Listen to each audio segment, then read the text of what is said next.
Assalamualaikum warahmatullahi wabarakatuh.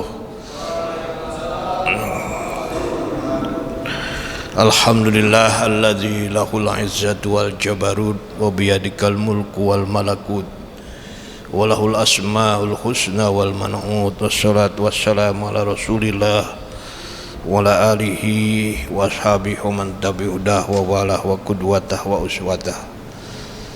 Amma ba'du, qala Allah Ta'ala fi kitabil karim. A'udzu billahi minasyaitonir rajim. Bismillahirrahmanirrahim.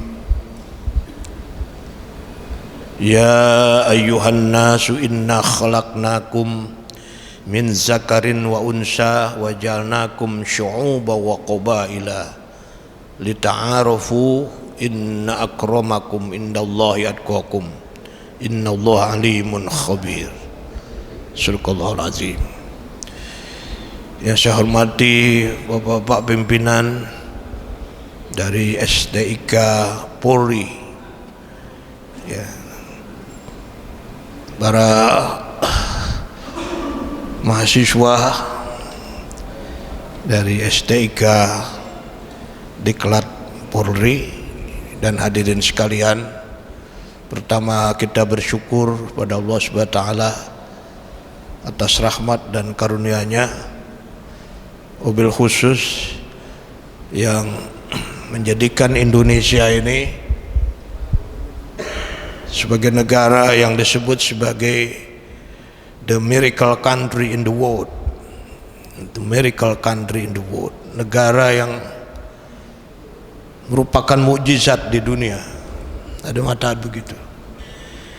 Di antara alasannya karena negara ini paling heterogen dari seluruh aspeknya, tapi bisa tertata dengan baik. Beberapa negara yang kita sebut saja Sudan, Yaman dan sebagainya, yang tingkat heterogenes tidak seperti Indonesia, suasananya hampir perang terus sampai sekarang. Kalau orang mencari rahasianya nih apa? Indonesia bisa. Kalau orang Arab bilang qit'atun minal jannah nukilat ilal ar, serpihan surga yang dipindahkan ke dunia. Ini kita bersyukur. Nah, tentu kita berselawat pada Nabi besar Muhammad SAW yang diakui oleh dunia juga sebagai orang yang paling sukses. Hari ini kita bicara tentang wawasan kebangsaan, khususnya mana Islam dan cinta tanah air. Topik ini menjadi sangat penting, ya. Topik ini sangat penting. Ada beberapa alasan mengapa topik ini penting. Topik wawasan kebangsaan. Kalau ditanya wawasan kebangsaan itu apa? Mungkin para mahasiswa sudah sangat familiar dengan istilah wawasan kebangsaan ini, ya. Di wawasan kebangsaan itu satu sumber menyebutkan adalah pandangan.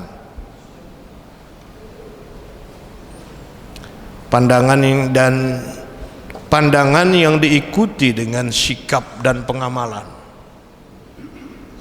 Pandangan, sikap, pengamalan. Jadi ini kalau pakai teorinya Benjamin S. Bond itu kognitif, afektif, psikomotorik. Pandangan, sikap, dan pengamalan. Yang bagaimana? Saya lihat cirinya 4 ini. Satu, yang benar.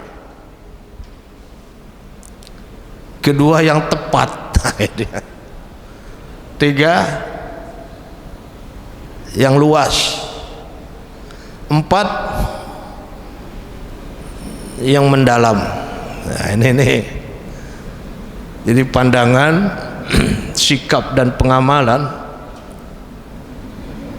yang tepat, benar, luas dan mendalam mengenai apa? Mengenai hidup bermasyarakat, berbangsa dan bernegara. Ya, kita memang dituntut memiliki wawasan kebangsaan yang benar. Yang benar itu yang gimana? Tentu yang diakui oleh referensi sumber-sumber yang otoritatif. Saya ingat dulu,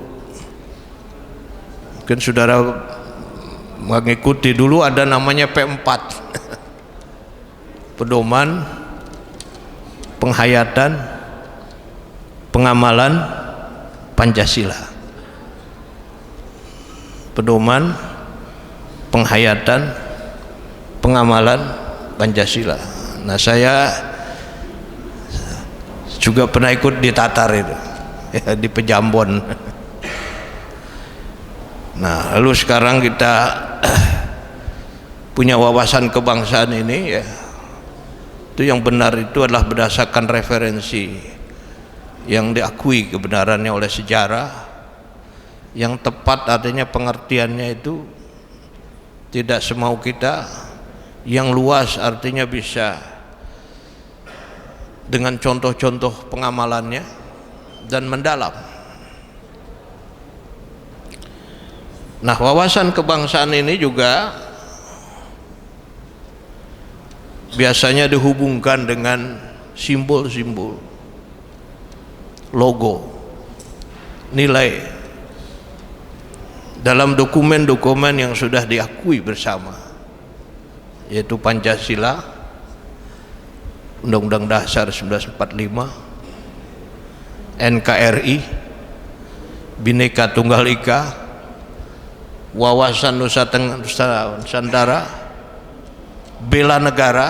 Itu merupakan pilar-pilar yang berkaitan dengan wawasan kebangsaan.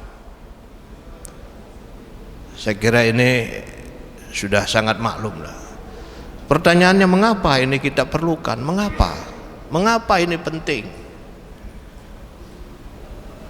Di dalam berbagai sumber kita baca ini penting karena ini fondamen.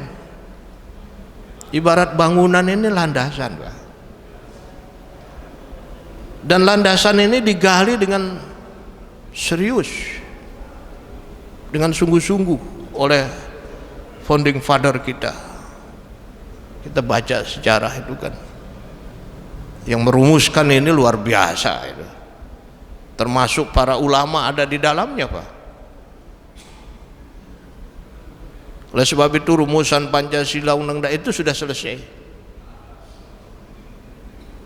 Pergumulan teori, pergumulan konsep itu sudah selesai. Tiba saatnya kita pegangi dengan sungguh-sungguh dan berusaha menghayati dan mengamalkannya sehingga terasa sebagai sesuatu yang membawa berkah. Orang bilang Quran dan hadis hebat, baru konsep, prakteknya gimana? Pancasila, Undang Dasar hebat, prakteknya gimana?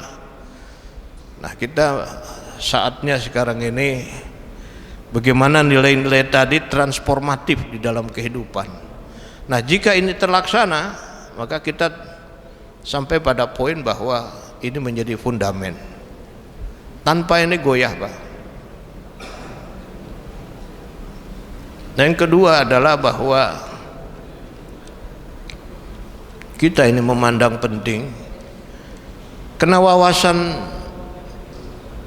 Nusantara, wawasan kebangsaan inilah yang menjadi pengikat, tali pengikat kohesivitas bangsa. Ini diikat oleh ini. Sebab ketika bangsa ini tidak ada tali pengikatnya, pudar, menyatukannya itu sulit sekali. Negara-negara yang pernah dulu konflik itu sampai sekarang belum selesai. Bahkan ada negara yang hampir bangkrut ya. Hampir bangkrut itu ada. Yang saya baca antara lain Afghanistan itu hampir bangkrut itu. Nah, jadi kita punya tali pengikat ini. The miracle country in the world, Indonesia is the miracle country in the world. Pertanyaannya kenapa? Karena kita punya wawasan kebangsaan sebagai pengikatnya. Dan pernah ada yang meminta tolong deh Pancasila ini menjadi ideologi dunia, karena bangsa di dunia juga iri terhadap gimana Indonesia menjadi bangsa yang rukun, damai dan seterusnya. Dan sekarang ini kemampuan kita untuk menjaga NKRI lewat wawasan kebangsaan itu betul-betul dalam suasana yang krusial. Kenapa? Kita tahu di bagian dunia ini, terutama di Eropa, Pak. Eropa itu udah hampir bangkrut, Pak. Beberapa tahun saya berkunjung ke beberapa negara di Eropa, ke Swiss, ke Belgia, ke Italia dan lain-lain. Diingatkan, Pak, hati-hati Pak, banyak copet. Banyak copet. Kenapa? Krisis. Krisis kenapa? Sumber daya alam sudah menipis. Jadi negara-negara dunia itu mempengaruhi internal kita, digoyang, Pak. Sasarannya antara lain adalah sumber daya alam. Indonesia kaya raya. Nah, mereka ini dari pengaruh luar ini ingin wawasan kebangsaan kita digerogoti, lalu terjadi keadaan mereka masuk dan sumber-sumber kekayaan alam kita mereka kuasai. Nah, kita bersyukur punya presidennya ini berani. Berani Pak itu. Iya. Karena sekian puluh tahun itu kita nggak boleh melakukan hilirisasi. Bahan mentah harus ke sana. Ya kita dapatnya secuil. Mereka yang besar. Nah, ini contoh, Pak. Lalu kita oleh WTO dan lainnya kita lawan ini. Nah, semua ini, Pak, ini bagian dari wawasan kebangsaan, bagian dari cinta tanah air. Nah, kalau dulu cinta tanah air diwujudkan dalam bentuk perang kemerdekaan, memang masa itu. Tapi sekarang cinta tanah air diwujudkan dalam kemampuan diplomasi untuk mengamankan milik kita. Nah, ini antara lain mengenai reasoningnya wawasan kebangsaan. Saat ini berasa dalam situasi yang krusial, Pak. Dengan peta dunia seperti itu, bangsa-bangsa di dunia sangat menginginkan ya melakukan hegemoni dan sebagainya itu. Baik, ini yang pertama. Sekarang saya masuk kepada bagian yang kedua, di mana posisi Islam. Nah, ini kan Islam dan cinta tanah air. Di mana posisi Islam dalam konteks wawasan kebangsaan dan cinta tanah air? Dari berbagai ayat Quran dan hadis kita menemukan banyak sekali, walaupun ya secara eksplisit memang tidak ada kata-kata wawasan kebangsaan, tapi dari segi isyarat-isyaratnya itu, petunjuk-petunjuknya luar biasa. Jadi kalau saudara belajar tafsir itu ada 3 metode tafsir itu, 3 metode penafsiran. Satu, penafsiran Quran mengikuti cara yang dilakukan oleh Rasulullah dengan para sahabat. Itu cara pertama. Cara ini dikenal dengan tafsir birriwayah. Birriwayah artinya kita merefer penafsiran yang dilakukan oleh Nabi Muhammad, penafsiran yang dilakukan oleh para sahabat. Jadi bagaimana Nabi dan para sahabat menafsirkan, kita ikuti, itu yang dikenal sebagai tafsir birriwayah. Yang kedua, ada model penafsiran dengan melihat struktur kalimat. Kalau saudara pernah di pesantren itu kan ada fi'il, fa'il, maf'ul, ada jar, ada mudhof ilaih, ada na'at dan man'ut. Nah, posisi-posisi ini punya pengaruh terhadap pemaknaan. Nah, ini penafsiran model begini mengharuskan orang menguasai kosakata bahasa Arab yang mumpuni, menguasai ilmu-ilmu bahasa, nahwu, shorof, balaghah, bayan, menguasai ilmu fikih, usulul fiqh, menguasai ulumul Quran, menguasai qawaidul fiqhiyah, menguasai asbabun nuzul, asbabul wurud. Nah, ini kalau ingin menguasai ini harus pergi ke pesantren minimal 10 tahun. Habis dari pesantren nanti baru pergi ke Al-Azhar Kairo. Nah, dari pulang-pulangnya nanti jadi Quraisy Shihab. Nah, itu model penafsiran bidiroyah namanya, menggunakan penalaran yang dalam. Itu model kedua. Model ketiga penafsiran dengan melihat petunjuk-petunjuk Al-Quran, isyarat-isyarat. Kalau ditanya bapak-bapak, pernah nggak tahu isyarat itu apa? Kalau yang punya pacar suka diisyaratin pakai kedipan mata, Pak ya? Ah, itu isyarat itu. Artinya tanda setuju. Nah, Quran itu ada isyarat-isyarat. Nah, wawasan kebangsaan saya lihat itu dari isyarat-isyarat Quran banyak sekali yang berkaitan dengan yang saya sebutkan tadi, kehidupan bermasyarakat, berbangsa dan bernegara. Kita mulai dengan kehidupan bermasyarakat. Kita ambil surat Al-Hujurat, Pak. Surat 49 ayat 13. Itu bermasyarakat. Termasuk bernegara di situ. Bermasyarakat, berbangsa, bernegara. Al-Hujurat surat 49 ayat 13. A'udzubillahi minasyaitonirrajim. Bismillahirrahmanirrahim. Ya ayuhan nas, wahai sekalian manusia, inna khalaqnakum, sungguhnya kami ciptakan kamu sekalian, min zakarin, laki-laki, wa unza, perempuan, wa qabaila, bersuku-suku, syu'uban, berbangsa-bangsa, lita'arofu, agar membantu sinergitas, agar faktor-faktor tadi bersatu sehingga menjadi kekuatan. Nah, ini ayatnya nih, Pak. Nah, dari ayat ini lahir sejumlah teori sosiologi yang luar biasa. Di antara sosiolog Islam yang terkenal, Ibnu Khaldun. Ibnu Khaldun, dia orang Tunisia, hidup di abad 14. Saya kira ini bapak-bapak perlu baca Ibnu Khaldun ya.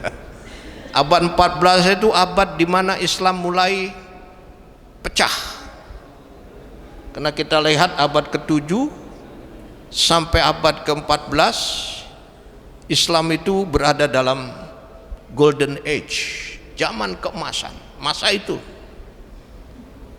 masa di mana Rasulullah, Khulafaur Rasyidin, Bani Umayyah, Bani Abbasiyah, itu selama 7 abad Islam merupakan super power, the golden age, zaman keemasan yang melahirkan para ulama di bidang ilmu agama, yang melahirkan ilmu umum, semua ilmu umum, mulai dari kedokteran, farmasi, fisika, kimia, matematika. Dan kemudian mulai abad ke-11 karya-karya itu diterjemahkan ke dalam bahasa Eropa, ke dalam bahasa Italia.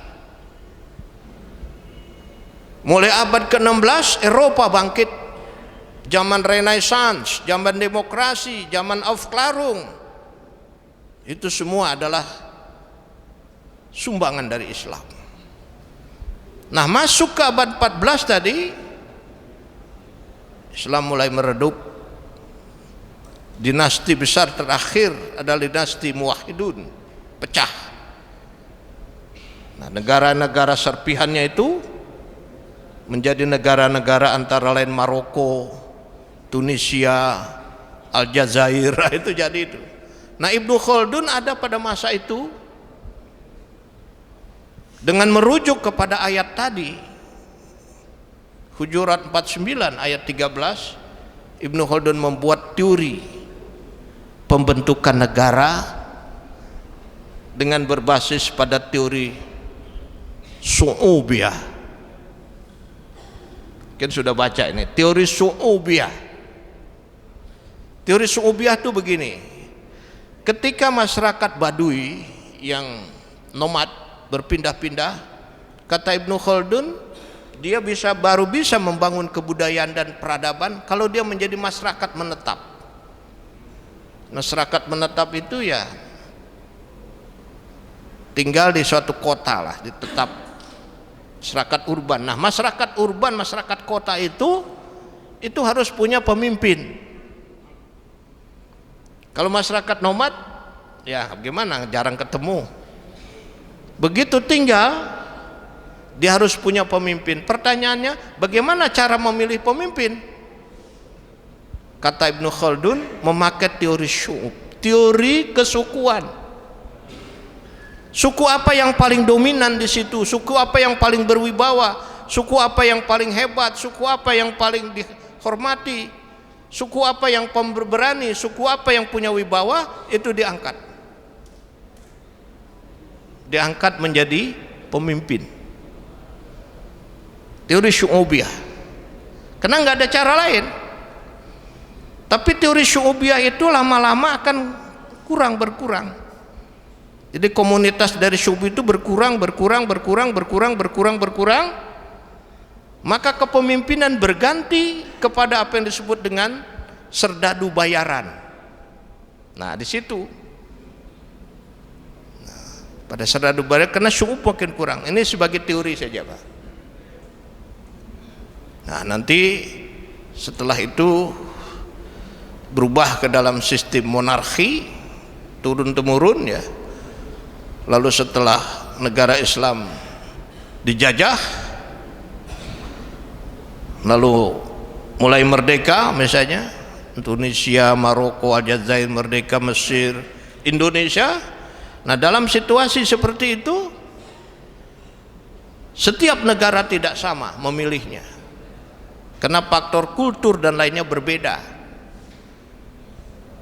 Nah, Indonesia memilih republik berdasar Pancasila, asik sekali gitu ya.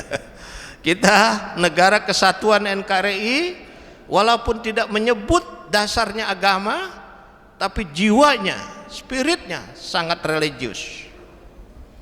Pancasila, ketuhanan yang Maha Esa. Itu surat Al-Ikhlas, Pak. Surat 101. 101, Qul huwallahu ahad. Qul huwallahu ahad. Ya. Lalu sila yang kedua misalnya kemanusiaan.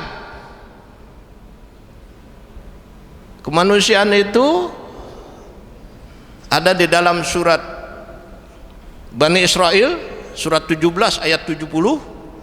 Walaqad karramna Bani Adam, dan kami muliakan anak Adam. Lalu kemanusiaan, persatuan. Nah, tadi Al-Hujurat 49 ayat 13. Lalu keadilan sosial. Nah, kita baca surat An-Nahl surat 16 ayat 90 yang tiap khutbah dibaca itu. Innallaha ya'muru bil adli wal ihsan. An-Nahl 16 ayat 90. Nah, keadilan sosial, kerakyatan, nah bisa kita lihat di Ali Imran 159. Fabima rahmatin minallah lintalahum walau kunta fadzan ghalidhan lan fadzu min hawlik fa'fu anhum wastaghfir lahum wasyawirhum. Nah, jadi kita melihat itu poinnya sangat penting di dalam Islam, ya. Banyak ayat-ayat yang bisa ditafsirkan untuk melahirkan wawasan kebangsaan, termasuk Pancasila tadi. Dan tadi saya katakan dari surat Al-Hujurat 49 ayat 13, Ibnu Khaldun melahirkan konsep terbentuknya negara yang berbasis syu'ubiyah. Nah sekarang nggak dipakai lagi teori itu, teorinya nggak dipakai ya. Nah lalu setelah kemerdekaan Perang Dunia Kedua, semua negara tidak sama. Indonesia ngambil tadi NKRI berdasarkan Pancasila dasar 45, Saudi Arabia mengambil kerajaan, Maroko mengambil kerajaan, Iran mengambil sistem perpaduan antara imamah dengan presiden, Malaysia mengambil bentuk perdana menteri tapi sultan masih ada, yang lainnya mengambil bentuk negara Islam. Quran Islam memandang bahwa bentuk-bentuk negara itu soal yang bersifat muamalah. Muamalah itu disesuaikan dengan keadaan ya, tetapi prinsipnya harus sama. Sistemnya boleh berbeda, karena kan ada yang ngotot mesti khilafah. Siapa yang bilang mesti khilafah? Zaman Nabi apa khilafah? Bukan. Zaman Nabi itu dikenal sebagai teodemokrasi, demokrasi ketuhanan. Karena Nabi musyawarah, tapi final decision belong to God, nunggu Allah. Zaman Khulafaur Rasyidin khilafah. Zaman Umayyah disebut khilafah tapi sebenarnya kerajaan, karena sudah monarki, sudah turun menurun. Kalau zaman Khulafaur Rasyidin khilafah masih dipilih oleh ahlul halli wal aqdi. Itu ada tim berapa, 7 orang di sana, Abu Bakar, Umar, Utsman, Ali, Abdurrahman bin Auf, kemudian Zubair bin Awam, Tolhah bin Zubair. Jadi itu tim ahlil halli wal aqdinya namanya. Nah ini. Lalu zaman Umayyah namanya khalifah tapi di dalamnya kerajaan. Zaman Umayyah Abbasiyah juga sama. Nah lalu muncul kesultanan Turki Utsmani, Kesultanan Mogul, Kesultanan Syafawi. Lalu setelah terjadi penjajahan, Perang Dunia Kedua, negara merdeka, ngambil bentuknya tidak sama. Kita semua hargai itu. Islam membolehkan sistem yang paling cocok seperti yang dipilih oleh Indonesia adalah Negara Kesatuan Republik Indonesia. Ini yang paling cocok, NKRI dengan dasar Pancasila. Nah, karena ini hasil analisis yang mendalam terhadap adanya budaya nilai-nilai yang cocok buat kita. Jadi ini poin yang pertama, bahwa di dalam Quran terdapat konsep-konsep pembentukan negara. Di dalam Islam mengakui perbedaan sistem ketenegaraan, tetapi prinsip harus sama. Prinsipnya itu yang mana? Satu, prinsip musyawarah. 2, prinsip keadilan. Prinsip kemanusiaan. Prinsip kemaslahatan. Prinsip kebijaksanaan. Nah, prinsip-prinsip itu sangat banyak dijumpai di dalam ajaran Islam, seperti yang saya contohkan tadi. Ini yang pertama, Pak. Yang kedua, hubungan Islam dengan wawasan kebangsaan, Pak, cinta tanah air, bisa kita lihat dari maqasidus syariah. Mungkin sudah dengar istilah ini, maqasidus syariah, tujuan agama. Yang menulis maqasidus syariah antara lain Imam Asy-Syatibi, ini dari mazhab Maliki, dalam kitabnya Al-Muwafaqat. Dan ini nanti menjadi landasan bagi dasar-dasar terbentuknya human right, hak-hak asasi manusia. Jadi sebelum ada Declaration of Human Right oleh PBB, Indonesia sudah punya maqasidus syariah.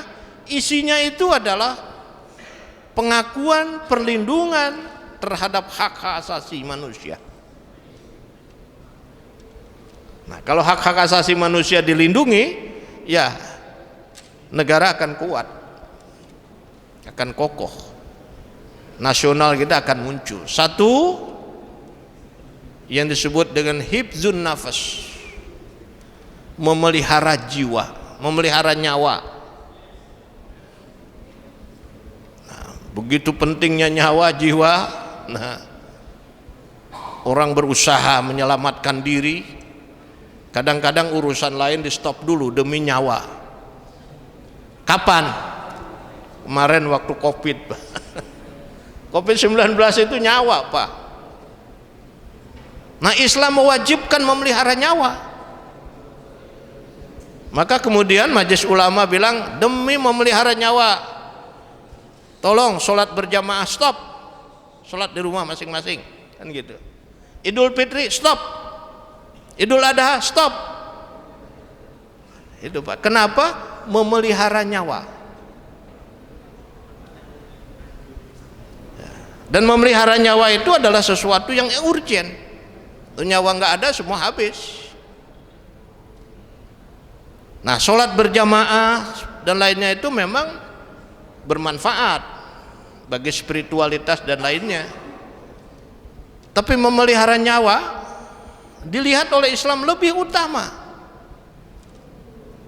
Maka muncul kaidah fikih, namanya apa? Jalbul masalih muqaddamun, ya, jalbul masalih muqaddamun ala darul mafaid. Ya. Jadi darul mafasid muqaddamun ala jalbil masalih, terbalik tadi. Darul mafasid itu menghindarkan bencana, itu lebih utama daripada mengambil manfaat. Jadi sholat berjamaah dan lain itu bermanfaat, tapi memelihara nyawa jauh lebih dulu. Maka kaidahnya darul mafasid muqaddamun ala jalbil masalih.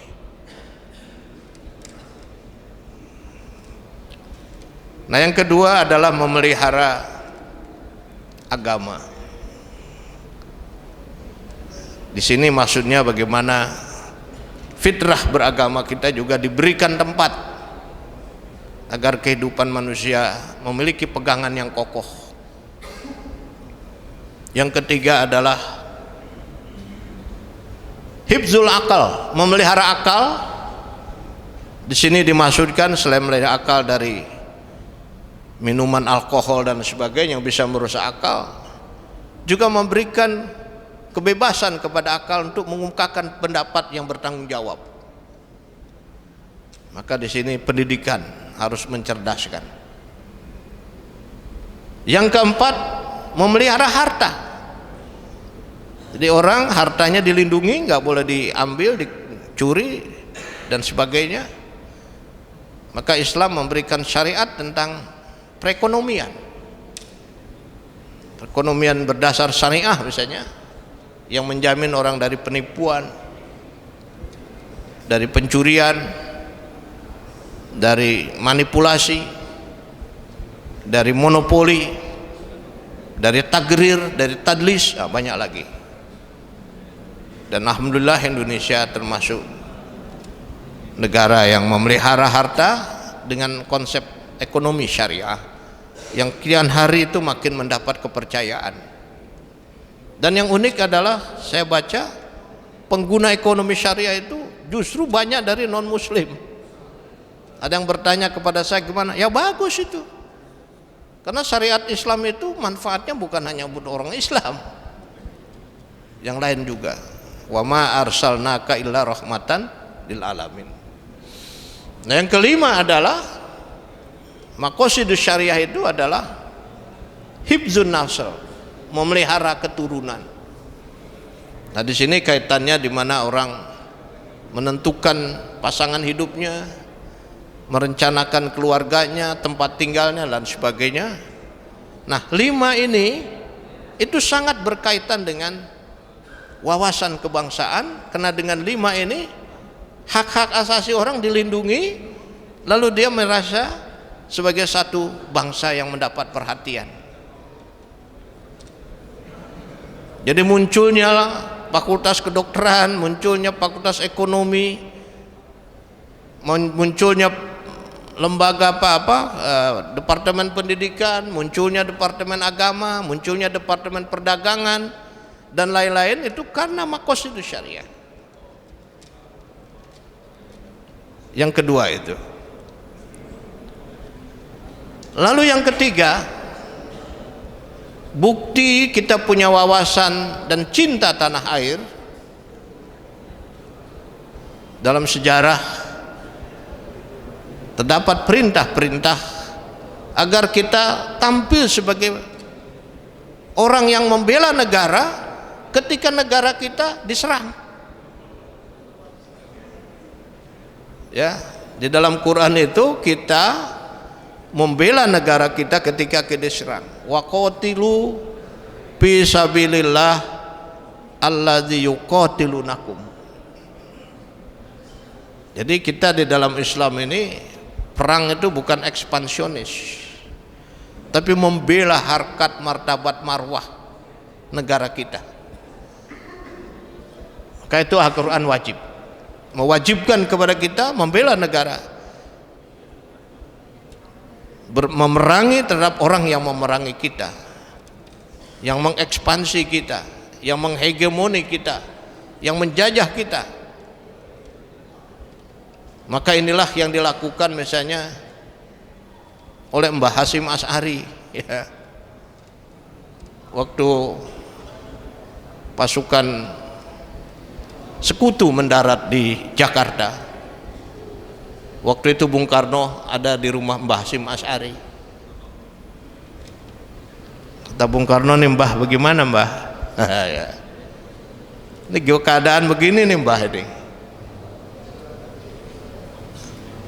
Nah, apa jawaban Mbah? Kita lawan. Maka muncullah resolusi jihad. Ya. Muncul hari santri. Jadi kata Mbah, kita lawan. Maka hari pertama sekitar 6.000 santri habis. Tapi ada yang lucu Pak, Belanda bingung. Begitu santri habis, ini muncul lagi, nggak habis-habis. Sampai di kehabisan pelurunya habis Pak. Jadi ada kayak model kita ngusir kecoa ini keluar lagi. Belanda bingung Pak, bingung, pelurunya habis. Sampai dia bilang, sudah kita berunding aja Pak. Berunding itu sebenarnya nyerah sebenarnya Pak. Nah, dari sinilah dunia tahu Pak. Dunia tahu bahwa Indonesia ini rakyat itu rakyat pejuang Pak. Kita merdeka bukan dikasih Pak. Negara lain tuh dikasih Pak. Hong Kong dikasih, Malaysia dikasih, semua dikasih Pak. Mesir dikasih, India dikasih, Pakistan dikasih, kita bukan dikasih Pak. Gak bangsa di dunia takut sama Indonesia ini, bangsa perang. Dan ikut perang itu semua ikutnya. Jadi Mbah Hasyim tadi itu, ya, lawan katanya. Ini udah kita baca kan ini, lawan. Ada yang bilang ini kenapa orang banyak gini katanya. Ada yang bilang ini juga ada manfaatnya nih. Kenapa dulu yang namanya demang-demang lagi ya, demang pejabat-pejabat itu dulu istrinya banyak Pak. Tapi ini jangan dicontoh ini, istrinya banyak. Istrinya banyak kan anaknya jadi banyak. Wah ini lumayan ini buat ikut perang. Ikut perang itu saya baca di dalam sejarah ada itu.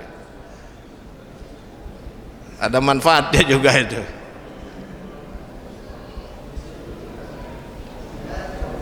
Nah, baik kita lanjutkan. Maka muncullah ungkapan hubul waton minal iman. Hubul waton minal iman, cinta tanah air sebagian dari iman. Atas dasar itu maka orang yang perang di jalan Allah dinilai sebagai syahid syuhada. Itu yang ketiga. Baik kita lihat yang keempat sekarang. Apa bukti cinta tanah air itu? Nabi Muhammad SAW terpaksa pindah dari Mekah ke Madinah. Ini menunjukkan bahwa untuk agar agama itu bisa dihayati, diamalkan, dipraktekkan, itu butuh negara. Jadi Islam dan negara itu punya saling butuh, saling membutuhkan. Maka saya sering katakan pada kaum muslimin, tolong Indonesia ini rumah kita bersama. Rumah kita harus kita jaga. Gentengnya bocor, pintunya rusak, jendelanya copot, lantainya keropok, harus kita perbaiki. Ini rumah kita bersama, rumah kita. Nah, kenapa saya katakan rumah bersama? Karena untuk bisa menghayati itu butuh tempat, butuh tempat. Nah, disinilah agama membutuhkan negara. Maka ada ungkapan ad-din wad daulah, agama dan kekuasaan. Nah, atas dasar inilah maka ketika Nabi Muhammad di Mekah tidak punya kedaulatan, ditekan, diintimidasi, diteror, bahkan mau dibunuh, kata Nabi nggak bisa di sini. Untuk sementara kita harus hijrah, harus pindah ini. Memang ada yang bilang pindah ini katanya pengecut, tidak Pak, ini strategi. Strategi kayak orang main bola lah, lagi nyerang kan, itu tidak mesti nyerang Pak, mundur dulu, mundur baru nyerang lagi gitu. Jadi permainan bola Nabi gitu, pindah ke Madinah itu mundur dulu. Nah, ini mungkin bapak-bapak belajar strategi ini, sebab kalau misalnya terus kekuatan konsolidasi belum, korban akan lebih banyak. Maka Nabi melakukan proses seleksi, siapakah di antara pengikutnya itu yang betul-betul punya komitmen pada perjuangan, rela mengorbankan jiwa, raga, harta. Apa buktinya? Buktinya kalau mereka itu pindah ikut hijrah. Jadi orang yang ikut hijrah itu sudah pilihan, sudah pilihan, karena dia meninggalkan kampung halaman yang bertahun-tahun, meninggalkan harta bendanya dan macam-macam itu ditinggalkan, dan tidak mungkin dia mau meninggalkan itu kalau tidak punya panggilan iman perjuangan yang kuat. Jadi hijrah itu seleksi. Maka yang ikut hijrah itu kader-kader yang unggul, kader-kader yang militan. Nah, ini strategi ini, kader-kader yang unggul, yang militan, yang siap berjuang jiwa raga. Nah, pertanyaannya saya ulangi lagi, kenapa Nabi hijrah? Karena Nabi di dalam mengamalkan agama itu butuh tempat, butuh dukungan, butuh sistem.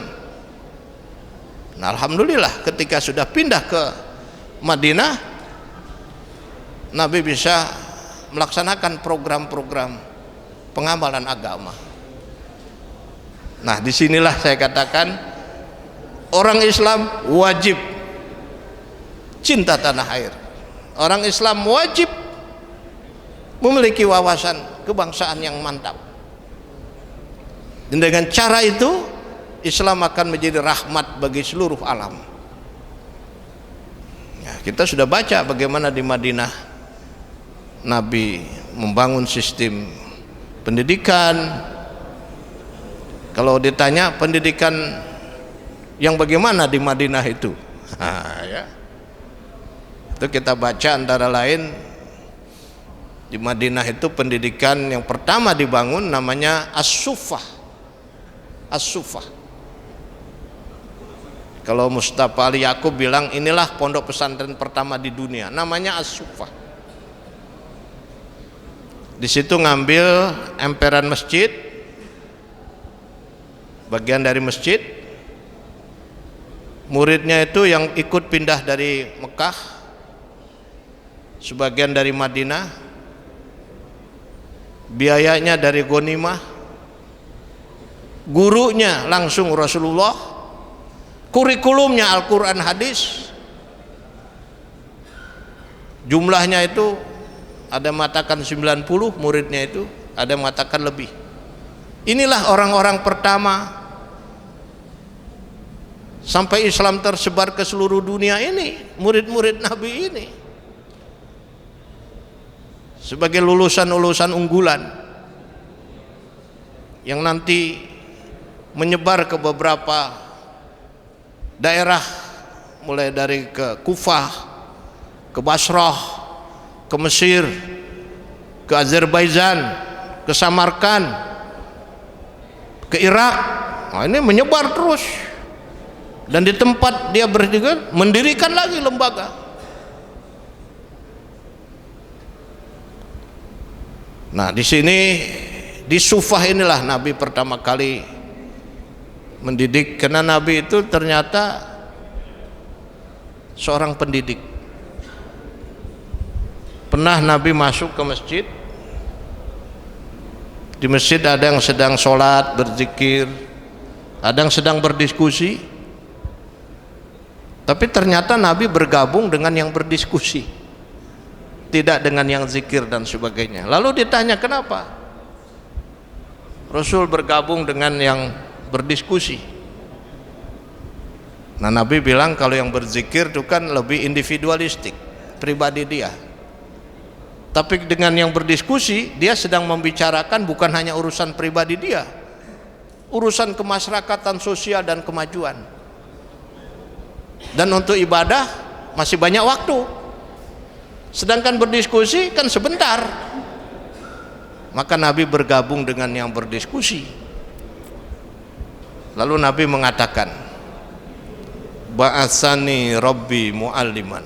Dan Nabi bilang, ba'asani Rabbi mu'alliman, saya diutus untuk jadi guru. Untuk jadi guru.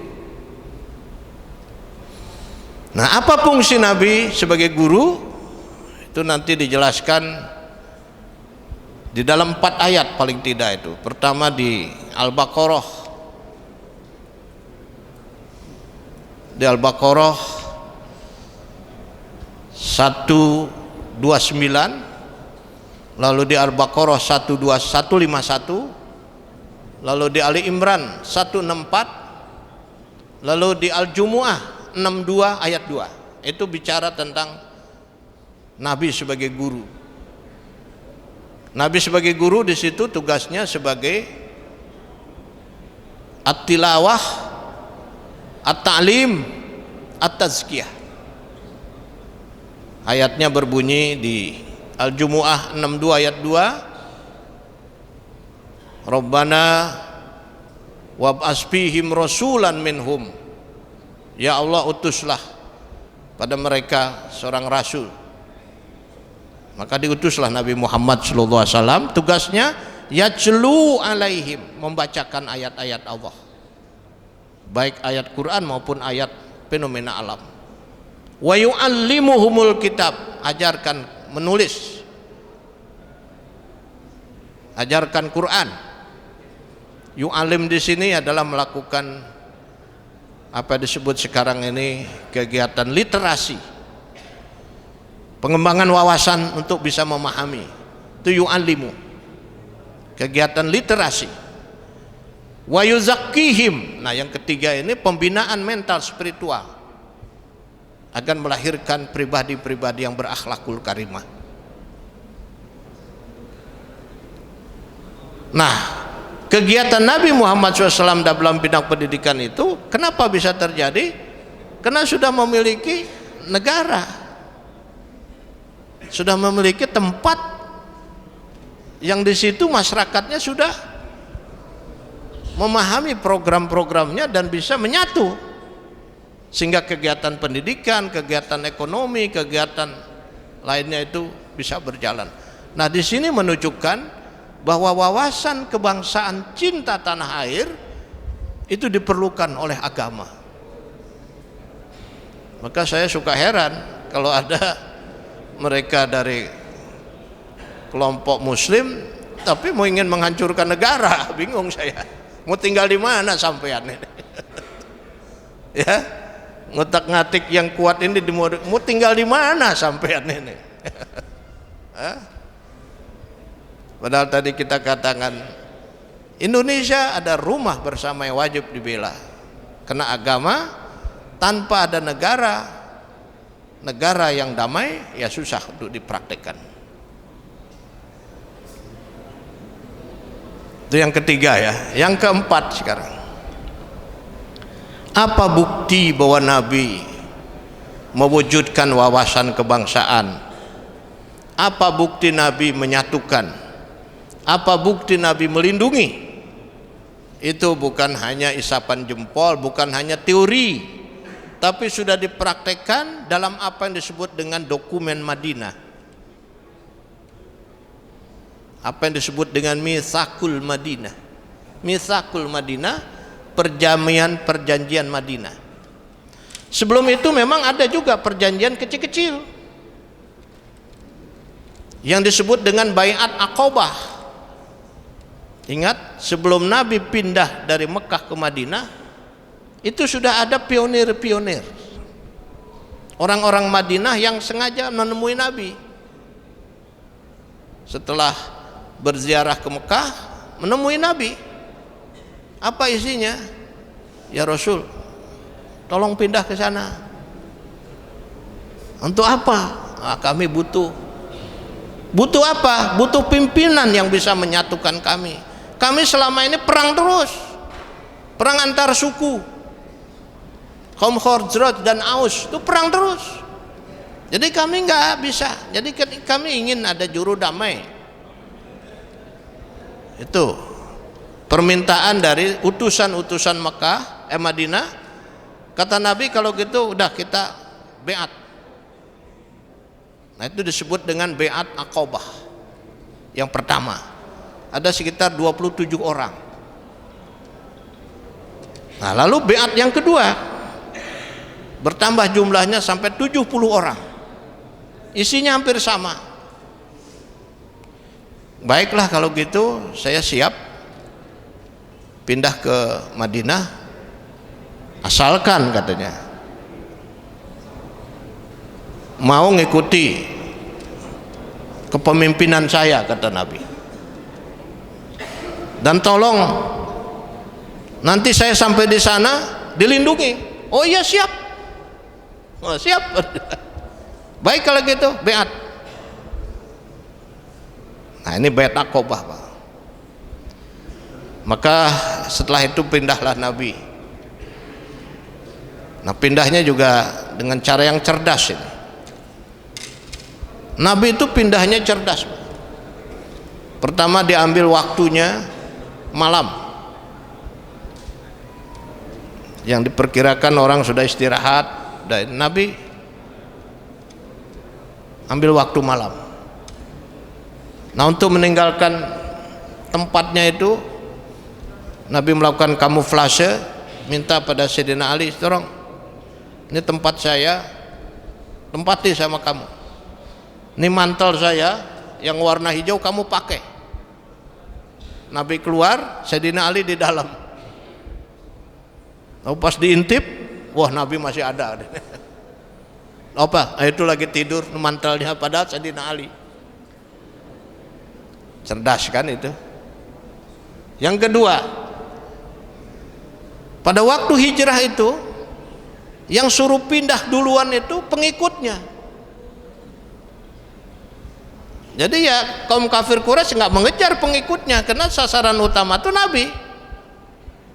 Nabi belakangan, pengikutnya sudah jalan duluan, baru Nabi tadi keluar,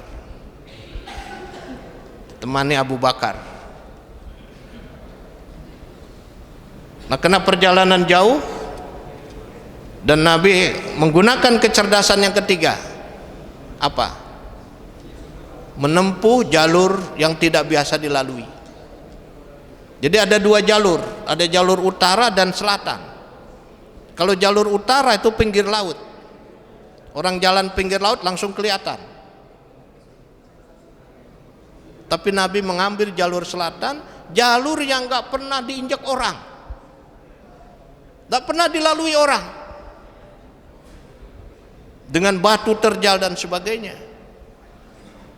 Nah, Nabi itu sementara bersembunyi di Gua Sur, dan Abu Bakar tempatnya sempit. Sebelum masuk ke gua itu Abu Bakar membersihkan dulu, takut ada binatang. Ternyata betul aja ada binatang. Abu Bakar disengat pahanya oleh kalajengking. Nabi tidur di pangkuan Abu Bakar, tapi Nabi lihat kok Abu Bakar keluar air mata. Ada apa ini? Abu Bakar nggak mau ngaku. Tapi pas dilihat ada bekas gigitan kalajengking, maka Nabi segera menyembuhkannya hanya dengan ludah. Jangan dikira Pak ludah ini punya manfaat. Nah, saudara, setelah 3 hari, selama 3 hari itu apa yang dilakukan Nabi? Ternyata ada 2 orang yang berperanan. Ada semacam intel. Intelnya itu Muhammad bin Abdullah. Jadi Muhammad bin Abdullah ini kalau siang hari dia bergabung dengan kafir Quraisy di Mekah. Tapi kalau malam hari Muhammad bin Abu Bakar itu menemui Nabi di Gua Sur itu, menyampaikan informasi. Jadi pakai jenis ada intelijen juga di sini, Pak. Pakai sistem intelijen. Muhammad bin Abdullah. Jadi dia bergabung dengan orang kafir Quraisy kalau siang hari, malam di situ. Ada 3. Yang kedua itu ada orang, saya lupa namanya, dia khusus mengirim air susu. Jadi susu kambing dikirim ke Nabi. Itu yang kedua.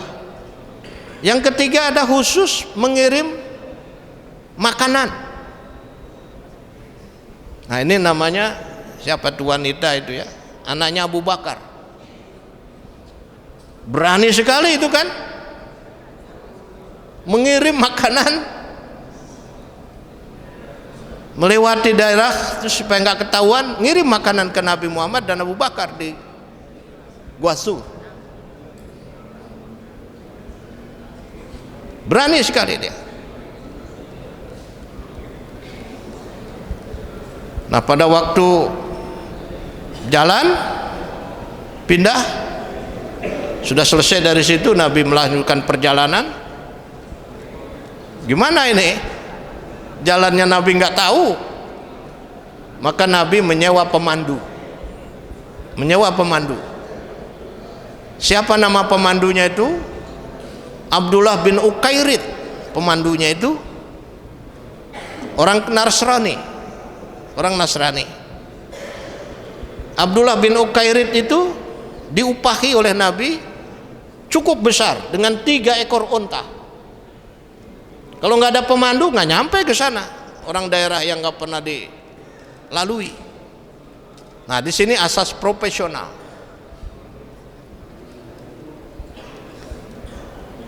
Nah, pindahnya seperti itu ada kecerdasan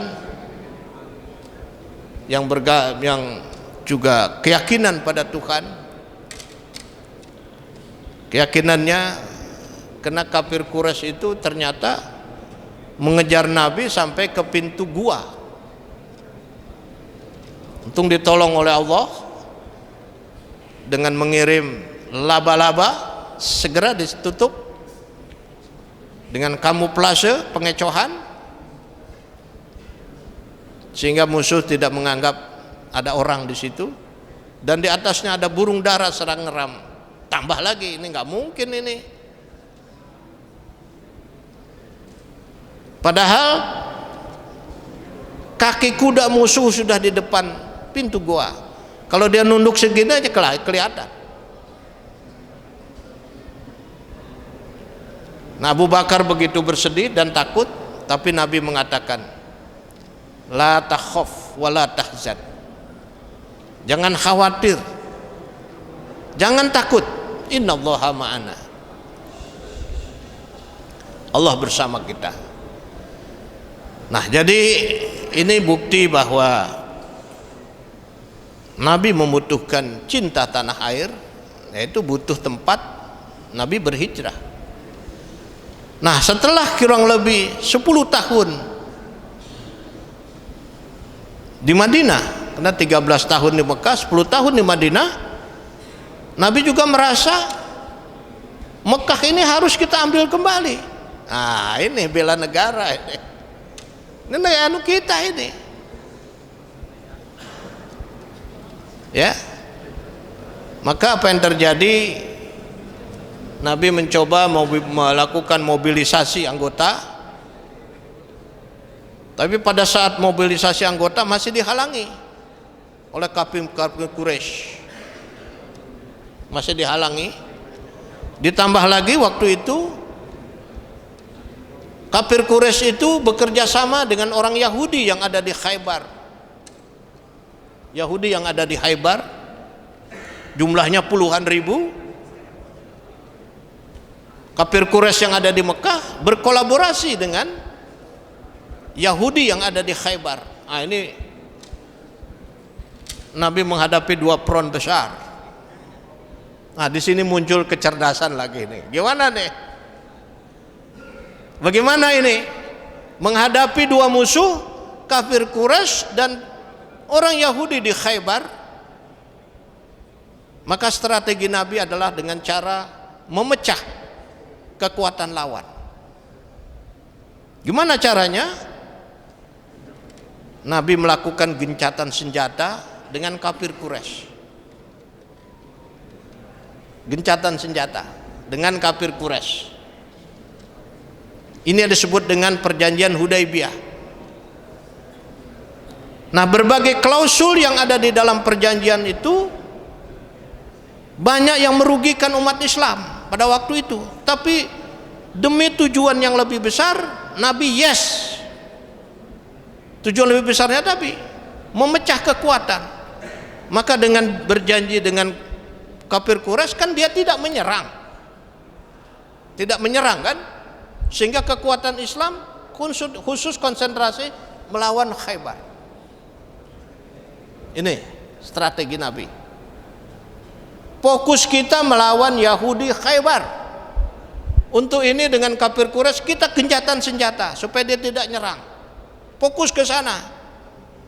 Nah, di dalam klausul-klausul perjanjian dengan kaum kafir Quraisy di dalam perjanjian Hudaybiyah tadi banyak klausul yang merugikan Islam. Tapi Nabi bilang yes aja lah.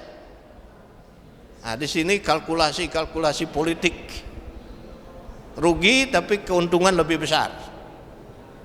Apa kerugiannya? Satu, kalau ada tentara muslim yang ditangkap oleh kafir Quraisy, itu tidak wajib mengembalikan. Tetapi sebaliknya, kalau ada orang kafir Quraisy tertangkap oleh orang Islam, wajib dikembalikan. Ini kan sepihak. Tapi Nabi bilang yes. Itu satu. Yang kedua, kata kafir Quraisy, saya nggak mau pakai kalimat Rasulullah, nggak mau, Muhammad saja dalam dokumennya itu. Kata Nabi yes. Selain itu, kata juga ini banyak poin-poinnya ini ya. Jangan menyebut di situ kalimat Allah. Nah, pendeknya perjanjian itu sekuler lah. Nabi juga nggak boleh pakai syahadat, nggak boleh menyebut Rasulullah dan lain-lain. Tapi Nabi bilang yes saja. Sampai Nabi itu digoblok-goblok, dibodoh-bodohin. Loh, kok mau ya nanda tangani perjanjian kayak ngono itu? Kayak nengkono ini kok mau gitu? Apa ini enggak? Ini merusak ini, gitu kata kelompok ini. Sudah kalau gitu saya nggak mau ikut campur lah, biar Nabi saja. Karena perjanjiannya begini nih, sepihak. Lalu kata Abu Bakar, sini,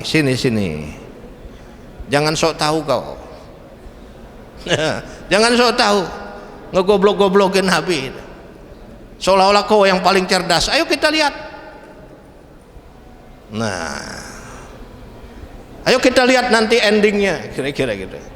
Nah, dengan perjanjian itu, saudara, Nabi konsentrasi melawan pasukan Khaybar. Apa yang terjadi dalam Khaybar itu? Dengan memenangkan peperangan, kita menang perang Khaybar, dan itu perang yang termasuk mendapatkan harta ghanimah paling banyak.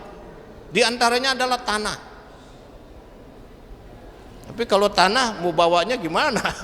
Paling bawa 2 pengki. Susah bawanya kan? Nah, kata Nabi, tanah nggak saya bawa, silahkan you rawat, tapi jangan dijual. Jangan dihilangkan, jangan digadein, pakai aja manfaatnya. Dan inilah mulai muncul konsep wakaf dalam sejarah. Jadi konsep wakaf itu dalam sejarah dimulai dari tanah Khaybar itu. Nah, dengan perang Khaybar itu Nabi menang. Apa yang terjadi? Kafir Quraisy itu ciut nyalinya ciut. Nah, maka kemudian pada tahap berikutnya umat Islam masuk ke Mekah, tidak ada satupun yang melawan. Gimana kita mau melawan? Khaybar yang puluhan ribu aja kalah, kita segini ciut Pak. Maka masuk ke Mekah tanpa peperangan. Lalu kata Abu Bakar, tuh siapa yang cerdas? Baru dia ngakui bahwa Nabi sangat cerdas. Karena dengan mengalahkan Khaybar, penduduk Quraisy, kafir Quraisy ciut nyalinya, maka Nabi bisa menguasai Mekah dengan gampang. Nah, penguasaan Mekah ini menunjukkan butuh tanah air. Nah, kemudian Nabi endingnya adalah melakukan haji wada, dibawa seluruh umat Islam haji wada. Ada yang nggak ikut memang waktu itu Ali bin Abi Thalib, karena Ali bin Thalib sedang diutus ke suatu daerah. Dan yang nggak ikut lagi adalah seorang sahabat yang diutus menjadi seorang gubernur di Damaskus. Tapi sebelum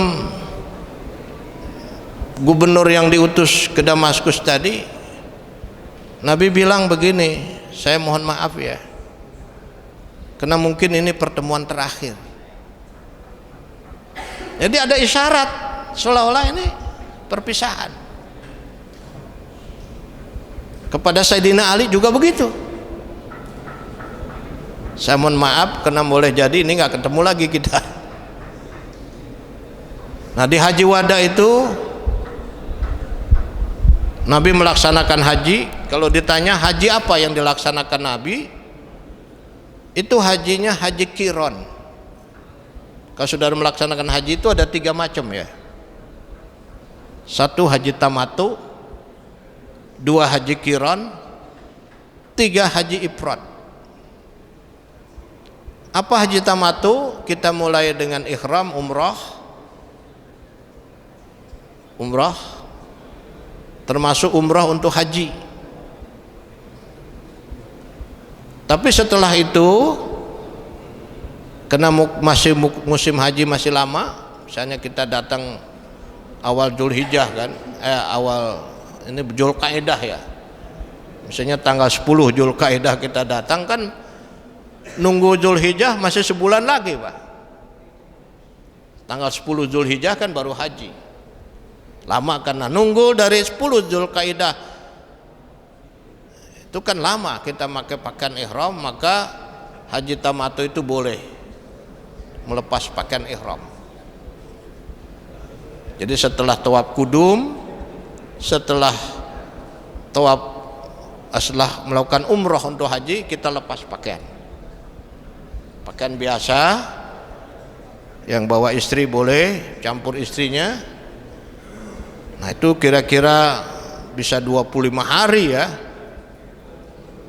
Nah, nanti pas tanggal 8 hari Tarwiyah namanya, kita berangkat ke Arafah. Di Arafah sampai ya tanggal 8 Dzulhijjah sore lah, menjelang asar. Nah, berangkatnya habis zuhur. Nah, besok paginya tanggal 9 setelah sholat zuhur melakukan wukuf. Tanggal 9 malamnya menuju Mina melalui Muzdalifah. Tanggal 10-nya sampai di Mina melontar jumrah Aqabah. Tanggal 11 12 melontar lagi. Nah, habis itu boleh tahallul. Kalau yang ngambil nafas awal 2 hari cukup, dengan jumlah lemparan sekitar 71 butir. 71 butir. Kalau ngambil nafar sani 3 hari. 3 hari baru kita tahallul sani, melakukan tawaf ifadah ya, tawaf ifadah, tahallul sani selesai. Sebelum pulang baru kita tawaf lagi, namanya tawaf wada. Tawaf perpisahan. Nah, apa poinnya saudara? Bahwa pada saat haji wada itu berisi pesan-pesan cinta tanah air, persatuan. Jangan kembali ke zaman jahiliyah, menumpahkan darah, melakukan perbuatan dosa. Tolong sayangi keluarga, anak, istri, tetangga.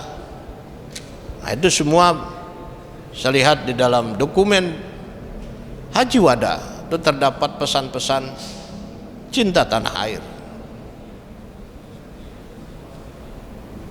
Nah, setelah itu kita lihat lagi pesan wawasan kebangsaan cinta tanah air juga ada di dalam Mitsaqul Madinah tadi. Piagam Madinah itu ada sekitar 43 butir. 43 butir isinya adalah semua masyarakat yang ada di Madinah. Apa orang Yahudi, Nasrani, Ansor, Muhajirin dan sebagainya, wajib menjaga Madinah dari serangan. Wajib bela negara. Semua komunitas di situ wajib bela negara. Itu satu. Yang kedua, memberikan keleluasaan dan kebebasan kepada seluruh penduduk untuk menganut dan mengamalkan ajaran agamanya. Itu yang kedua. Yang ketiga, tolong menolong dari segala kekurangan. Yang keempat,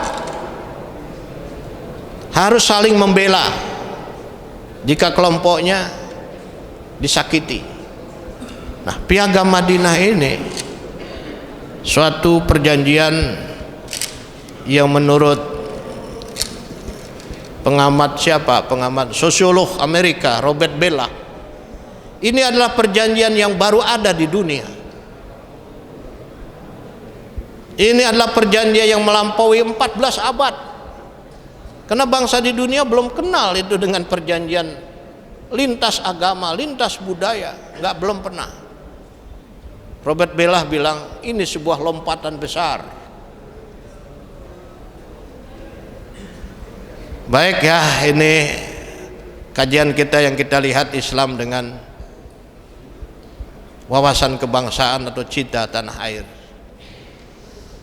Baik, 20 menit ke depan ini saya tawarkan kalau ada pertanyaan. Tapi sebelum itu saya akan sampaikan pertanyaannya, cinta tanah air yang bagaimana yang dikehendaki Islam. Cinta tanah air yang bagaimana yang dikehendaki Islam. Karena konsep cinta tanah air ini banyak konsep cinta tanah air itu. Nasionalisme, konsep cinta tanah air yang dibangun oleh Islam adalah konsep cinta tanah air yang inklusif. Nah, ingat ini, yang inklusif. Apa yang dimaksud dengan inklusif? Ya, kita cinta tanah air kita, wajib kita bela habis-habisan, tapi pada saat yang sama kita juga harus peduli pada tanah air yang lain. Jadi nggak boleh masa bodoh, Pak. Ya, right or wrong is my country, nggak boleh. Yang penting ya negara saya aman, negara lain mau berantakan, mau perang, nggak boleh. Harus ikut. Nah, maka kita menggunakan bebas aktif. Politik luar negeri kita, jadi kita melihat misalnya saudara kita konflik di Myanmar misalnya, konflik di Ukraina, ya, konflik di Afghanistan kita, nah terakhir konflik di Palestina. Kita nggak boleh membiarkan itu, harus ada. Dan menganggap orang lain itu seperti tubuh kita, kal jasadil wahid. Kenapa begitu?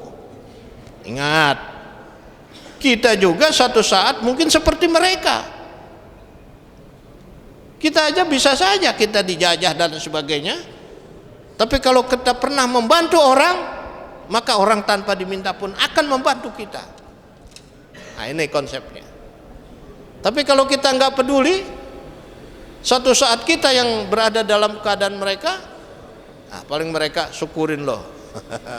Dulu nggak mau bantu. Jadi cinta tanah air yang kita maksud adalah cinta tanah air yang inklusif. Bahwa di samping kita mencintai tanah air kita, kita juga wajib ikut menciptakan perdamaian dunia. Karena dampak dari membiarkan mereka, kita juga akan kena getahnya. Kalau konflik terus di luar kan nanti banyak pengungsi ke kita datang ya. Nah, kita terganggu wilayah kita. Tapi kalau negerinya aman, ya Indonesia nggak akan diganggu. Nah, disinilah maka kemudian kita melakukan politik bebas aktif dan kemudian juga menyelenggarakan satu konsep perdamaian di negara lain, diplomasi dan sebagainya. Jadi cinta tanah air kita bukan cinta yang eksklusif model barat. Kalau model barat itu nasionalismenya itu chauvinisme. Chauvinisme itu cinta yang untuk negaranya sendiri. Nah, untuk demi cinta tanah negaranya sendiri, chauvinisme itu menjajah negara lain. Karena untuk cinta tanah air, tanahnya makmur, subur, kan butuh sumber daya alam, butuh macam-macam, maka dia menjajah.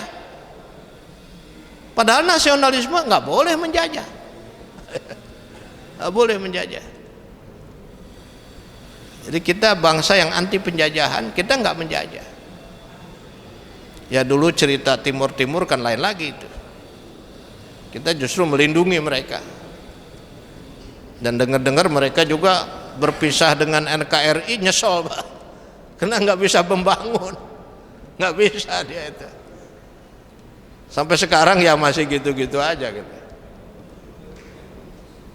Nah jadi kalau chauvinistik itu hanya mencintai dirinya sendiri, maka demi mencintai negara sendiri, dia membolehkan menjajah negara lain untuk mengambil kekayaan, untuk memakmurkan negerinya sendiri.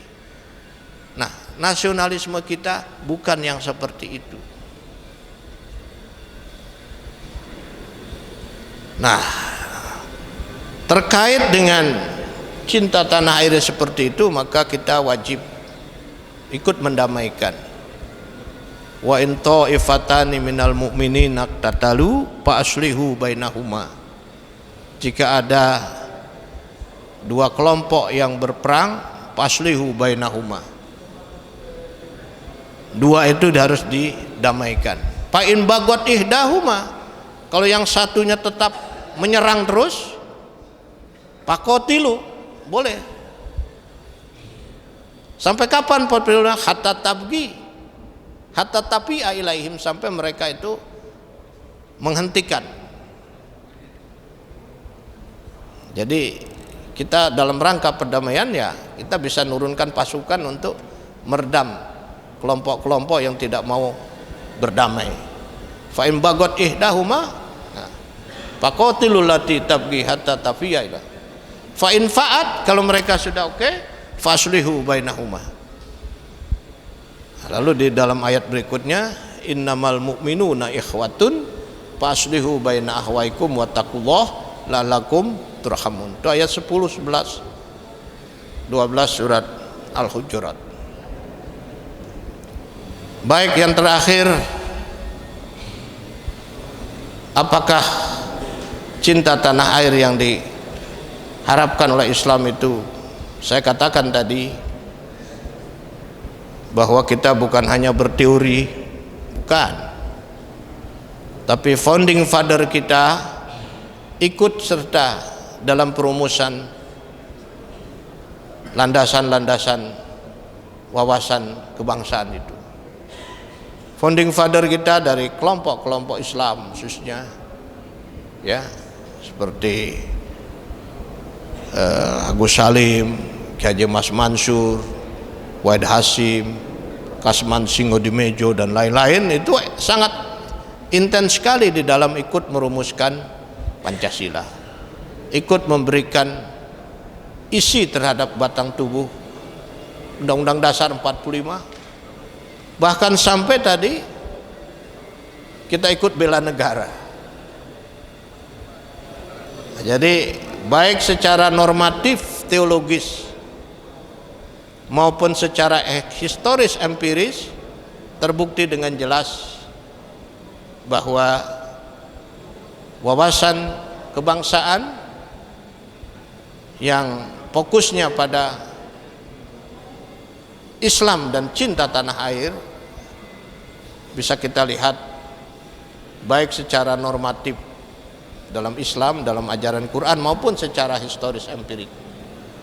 Nah tugas kita ke depan, nah ini sebagai the young generation ya, jadi saudara-saudara ini syubbanul yaum rijalul qad, syubbanul yaum rijalul qad, pemuda sekarang adalah pemimpin masa depan. Jadi saya tertarik hadir di sini, sangat optimis ya,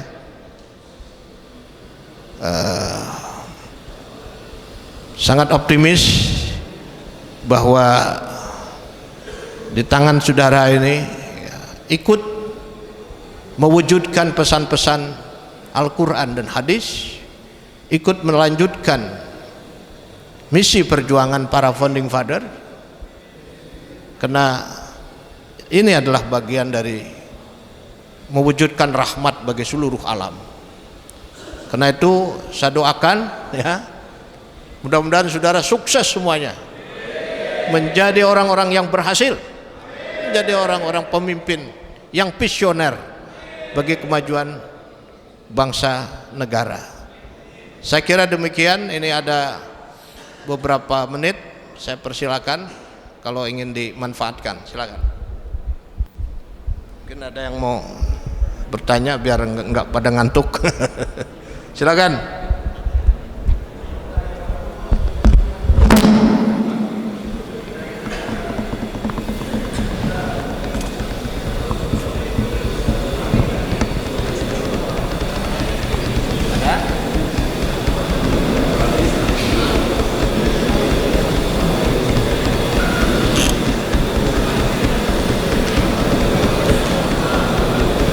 Silakan, ada yang mau bertanya?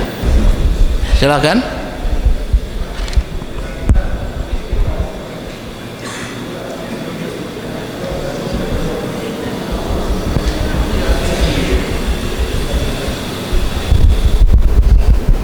Oke,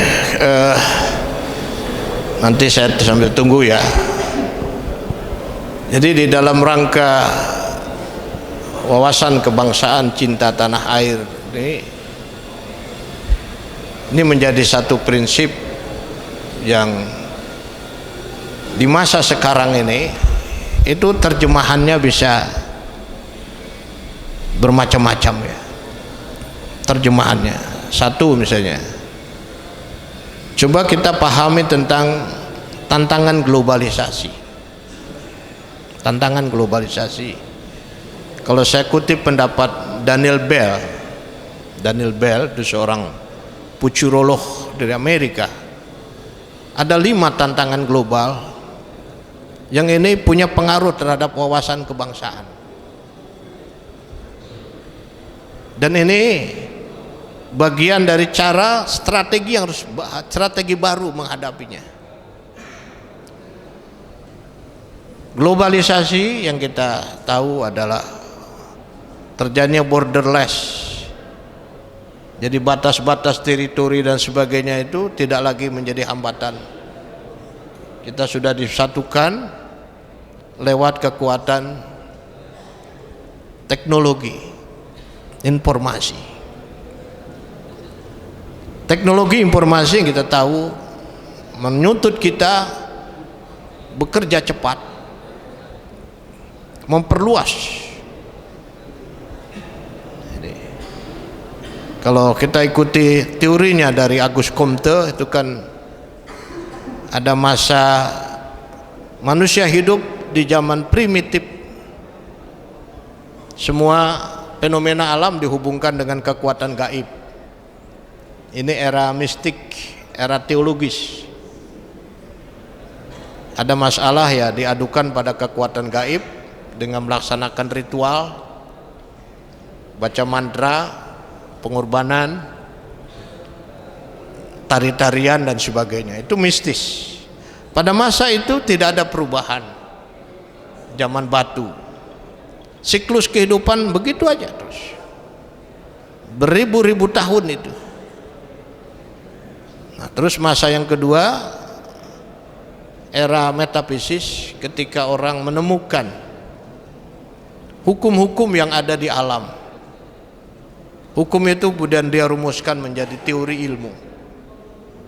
Lalu setiap fenomena tadi ketika terjadi bukan lagi dipahami bahwa ini gejala dari kekuatan gaib, tapi ini ada hukum-hukum alam. Hukum alam itulah menjadi teori. Teori dirumuskan menjadi ilmu pengetahuan, maka dengan ilmu pengetahuan orang bisa menjelaskan semua fenomena alam. Itu yang disebut era metafisis. Dari era metafisis bernaik lagi menjadi era positivistik, di mana ilmu pengetahuan berkolaborasi dengan teknologi. Dengan teknologi maka manusia bisa melakukan berbagai kegiatan secara lebih cepat. Nah, pada saat ini masyarakat sudah mulai meninggalkan agama. Agama sudah nggak perlu lagi, karena semua bisa dijawab oleh teknologi. Ini era positivistik. Dan kita pernah, masyarakat dunia menganut paham itu, meninggalkan agama. Pengen makan enak pergi ke restoran, jalan-jalan naik pesawat, pengen happy pergi ke tempat hiburan. Ya pendeknya semua itulah. Ilmu pengetahuan sudah bisa menjawab, ternyata gagal. Ilmu pengetahuan dan teknologi tanpa agama itu sama dengan menggali kuburan untuk diri sendiri. Maka terjadi konflik, pelanggaran hak asasi manusia, dekadensi moral, peredaran obat terlarang, kebebasan pergaulan, konflik. Ternyata nggak cukup itu ilmu teknologi aja. Maka kemudian back to spiritual, kembali ke agama. Nggak bisa menyelesaikan ilmu teknologi itu tanpa landasan agama. Nah, back to spiritual ini yang kita alami sekarang. Maka kita lihat jumlah jemaah haji, wah, ngantri puluhan tahun. Nah, saudara-saudara harus daftar nih. Nanti pergi hajinya udah aki-aki. Umur 20 sekarang, ya umur 60 baru. Sekarang begitu lahir langsung daftar. Dulu tahun 94, Pak, tahun 1994, mencari jamaah itu susah. Saya ingat itu. Bagi yang dapat 10 jamaah waktu itu bonusnya 1. Nah, saya kebetulan sebagai ustadz, jamaah saya banyak. Saya ajak, ayo gaji. Dapat 10 saya. Nah, saya suruh berangkat. Oh, saya sudah berangkat. Hanya ada guru saya, guru ngaji saya di kampung, Pak, berangkat. Saya berangkatkan guru ngaji saya itu. Nah, sekarang, nah ini kena back to spiritual. Masjid-masjid makin penuh, pengajian-pengajian, perekonomian juga syariah, busana muslim, semua harus syariah, Pak. Sekarang ini back to spiritual, nyadari bahwa agama ini penting. Nah, saudara sekalian, globalisasi terus berjalan. Sekarang masuk digital teknologi, masuk lagi artificial intelligence.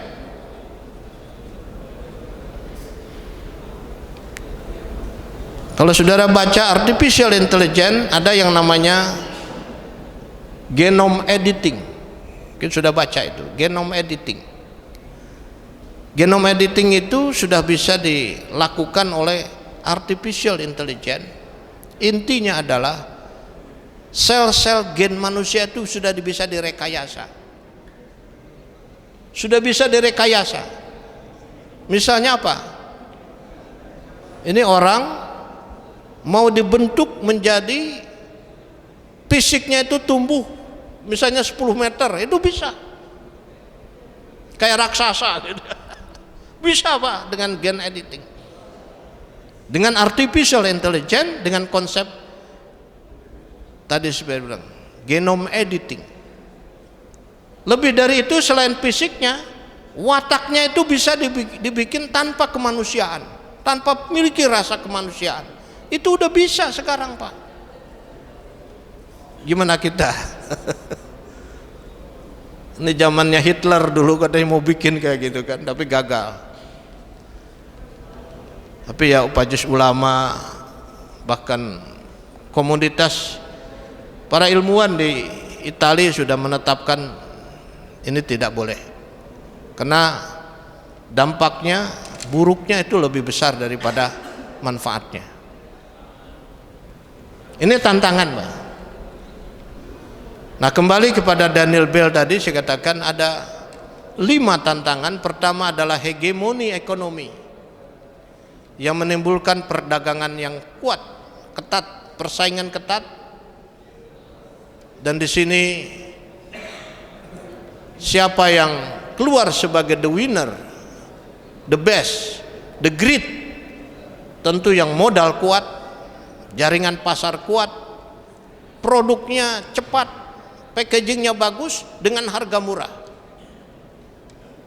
Apa yang terjadi? Pertarungan dagang luar biasa. Ya maaf, pedagang-pedagang kita habis, Pak. Terutama produk dari Cina. Kita jam tangan 30.000, payung 15.000. Itu pengusaha payung di Tasik gulung tikar. Pakai baju 30.000 udah keren. Ah, ini tantangan pertama yang harus kita pikirkan agar para pedagang kita tidak kehilangan. Nah, kita bagaimana? Apa mengambil filosofi seperti burung onta? Ada masalah, kepalanya dimasukkan ke dalam pasir sehingga tidak tahu masalah? Nggak bisa. Tantangan ini harus dihadapi. Harus rubah tantangan menjadi peluang.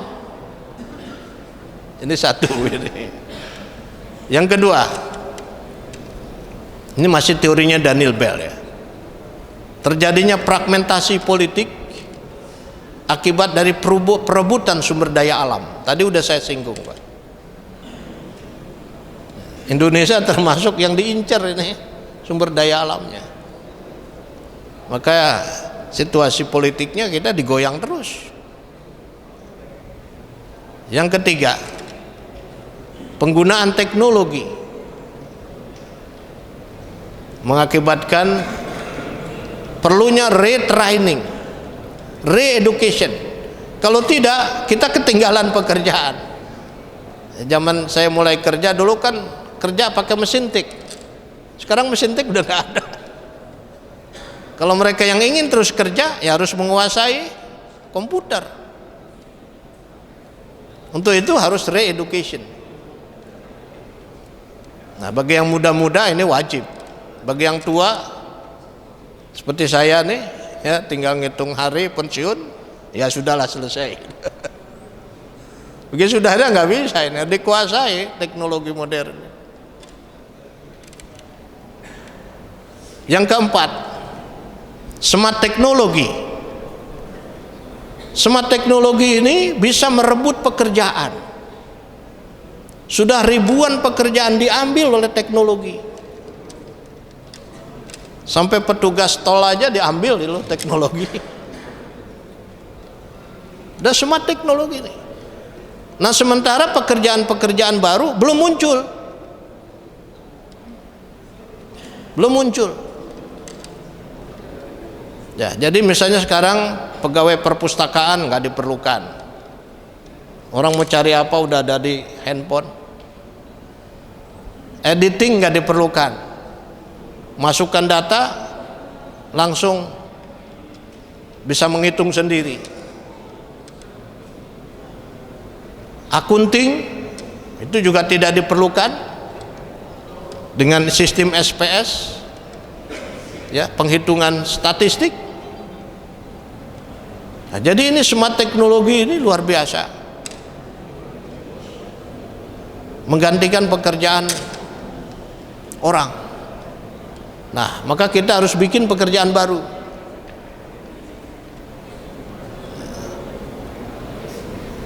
Nah, yang terakhir, the new colonization and culture, masuknya penjajahan baru di bidang kebudayaan. Budaya adalah nilai-nilai, ajaran, norma yang mempengaruhi perilaku, sikap. Nah, nilai-nilai itu ada nilai materialistik. Akibat materialistik, ya Orang mengukur ukuran-ukuran itu dari materi. Misalnya dari tasnya, dari jam tangannya, dari sepatunya, dari rumahnya. Maka muncullah istilah apa itu? Orang-orang kaya yang apa begitu. Jadi ini muncul. Kalau nggak begitu dianggap nggak berkelas. Nah, ini materialistik. Dari materialistik inilah orang mengejar dunia, ujungnya ya korupsi. Jadi orang korupsi itu bukan orang miskin, orang yang pandangan materialistik itu. Nah, budaya berikutnya ya budaya bebas. Budaya bebas, pergaulan bebas. Ini berhubungan dengan materialistik tadi. Seorang anak remaja ingin handphonenya baru, sepatunya baru, semuanya baru tapi nggak punya uang. Kontrol sosial lemah, ya maka menjual diri. Kontrol sosial orang yang lemah, mereka juga merasa biasa saja. Nah ini budaya baru muncul, terutama di kalangan generasi muda. Dan satu lagi adalah hubungannya dengan wawasan kebangsaan dan cinta tanah air ini. Mereka juga terpengaruh oleh nilai-nilai budaya yang bertentangan dengan nilai-nilai. Mereka misalnya lebih hafal, ya tokoh-tokoh apa bintang-bintang film Hollywood misalnya. Mereka tidak kenal lagi misalnya dengan apa itu Bhinneka Tunggal Ika, Pancasila dan sebagainya. Nah ini terjadi pergeseran, rasa sense of belonging terhadap bangsa dan negara terkekis. Nah di sini era globalisasi di samping membawa berbagai kemudahan, berbagai kenikmatan, berbagai percepatan, tapi juga membawa dampak yang begitu berat. Nah, termasuk nilai-nilai wawasan kebangsaan dan cinta tanah air ini juga ikut tergeser. Nah, oleh sebab itu kita perlu ada satu strategi, ya. Strategi. Menurut saya strateginya adalah 3. Ini bagian akhir dari saya sampaikan. Ada 3 strategi yang mungkin bisa kita mainkan. Apa yang disebut sebagai tripartite. 3 adalah the power of family. The power of family. Memperkuat keluarga. The power of family. Ini saya ingat seorang ahli pendidikan karakter dari Amerika, Thomas Likuona. Sampai Thomas Likuona bilang orang tua sekarang itu harus otoriter. Ini kelihatannya, kedengarannya nggak enak. Orang tua sekarang itu harus otoriter. Otoriter itu berani menjiwir kuping anak-anak ketika tidak sholat. Ketika waktu maghrib sudah datang tapi masih di TV, masih main gadget. Tuhan juga bersifat kohar, jabar, harus praktekkan. Jam sekian misalnya anak-anak sudah waktu makan, dicek sudah makan belum. Jam sekian sudah waktu sholat, sudah sholat belum. Jam sekian harus ngaji, sudah ngaji belum. Itu bisa. Bisa ya, dengan memanfaatkan teknologi. Sebab kalaupun kita ada di rumah 24 jam dengan anak tapi nggak melakukan apa-apa, ya sama aja nggak fungsional. Orang Arab bilang wujuduhu ka'adamihi, ada tapi sama dengan nggak ada. Yang pertama itu the power of family. Kenapa the power of family? Karena orang tua itu punya 2 kekuatan yang orang lain nggak punya. Guru nggak punya. 2 kekuatan itu, 1 kekuatan cinta, Jadi kita orang tua pada anak itu nggak ada hitung-hitungan. Cinta yang sejati, sehingga mau berkorban apa saja. Yang kedua, orang tua itu punya tanggung jawab amanah di hadapan Allah, karena dia harus mempertanggungjawabkan. Bukan guru, Pak. Orang tua. Guru ini hanya makan mandat dari orang tua. Ini kita surat At-Tahrim, surat 66 ayat 6. Ya ayyuhalladzina amanu qu anfusakum wa ahlikum naro. Jagalah dirimu dan keluargamu dari api neraka. Ini pilar yang pertama. Pilar yang kedua, sekolah. Nah tadi ya, orang tua punya peran ganda, akhirnya didelegasikan kepada sekolah. Saya pikir, Pak, ya, sekolah ini bebannya berat, Pak. Sebab banyak yang dilimpahkan ke sekolah, termasuk pendidikan agama. Sebenarnya yang wajib mendidik anak itu bukan guru, Pak, tetapi orang tua. Cuman orang tua tadi nggak sempat, peran ganda didelegasikan ke sekolah.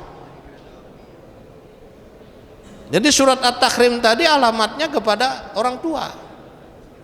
Ku anfusakum itu orang tua, wahlikum itu orang tua, bukan guru. Cuma orang tua nggak bisa didelegasikan kepada sekolah.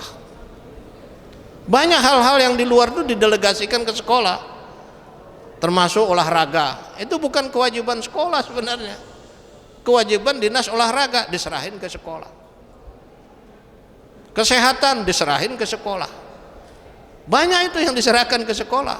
Keterampilan misalnya, itu kewajiban perindustrian itu, melatih keterampilan, diserahin ke sekolah itu. Di beban sekolah penuh. Seni kebudayaan diserahin ke sekolah. Nah, dalam risetnya Thomas Likuna mengatakan sekolah juga terkadang ini sudah komersial, kapitalistik. Jadi lebih pada berorientasi mencari uang tanpa menjaga keselamatan anak-anak. Nah, peristiwa bis yang kemarin itu ya, itu kan kurang memperhatikan keselamatan anak-anak itu. Korbannya sekian orang. Nah, mungkin di situ juga ya begitulah, untuk